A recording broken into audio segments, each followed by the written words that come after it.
देखो अभी यहाँ पर है इलेक्ट्रिक बेल कैसा काम करती है वो देखने का है। अब यहाँ पर एक सेल है, ठीक है, यहाँ पर जो है वो पूरा सर्किट जोड़ा हुआ है। यहाँ आप देख रहे हैं कि यहाँ पर एक कॉइल की तरह जो है वायर को लपटा गया है और यहाँ पर जो ये हथौड़ी है छोटी हैमर और यहाँ पर बेल है, इस तरह जोड़ा गया है।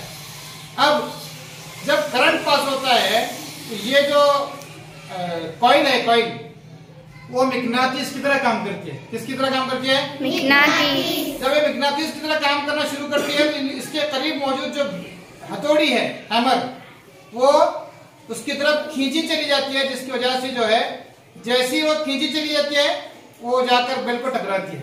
जी, बेल को टकराने की वजह से आवाज या गूंज पैदा होती है। अब ये जो प्रोसेस है, करंट पास होना, फिर कॉइल का जो है मैग्नेटिस बनना, फिर ये इसकी तरफ खींचना और वहां पर आवाज सुनाई देना, ये आराम से नहीं चलता बल्कि सेकंड्स में काम होता रहता है। सेकंड्स में बार बार कंटिन्यूअस फास्ट होता रहता है, इसलिए घंटी की आवाज टन टन टन टन सुनाई देती है। समझ में आ रही? हाँ। अब देखो यहाँ This is how the bell rings.